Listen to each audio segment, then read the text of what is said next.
In today's video, I'm going to teach you how to sign out of your Facetime account on your iPhone or iPad. This process is straightforward and I'll guide you through each step in detail so you won't miss anything.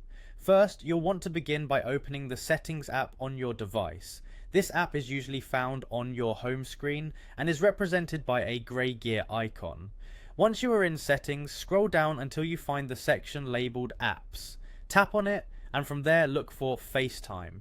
Tapping on FaceTime will open up all the settings related to it. Now you'll see various settings that control how FaceTime works on your device. Focus your attention on the section that reads either caller ID or you can be reached by FaceTime at. This area displays the contact information tied to your Apple ID for receiving FaceTime calls. Tap on your Apple ID email address listed here. Once you tap on your Apple ID email, a pop-up menu will appear on your screen. This pop-up gives you a few options, one of which will be Sign Out. Go ahead and tap this option. When you do this, you'll effectively disconnect your Apple ID from FaceTime. After tapping Sign Out, your device may prompt you once more to confirm that you really want to sign out.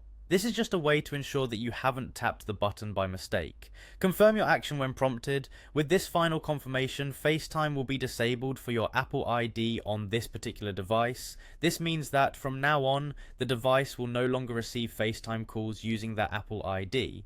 It's important to note that this process doesn't delete your FaceTime account, it merely signs you out on one device. You can always sign back in if you choose to do so in the future by simply revisiting the FaceTime settings and entering your Apple ID credentials again.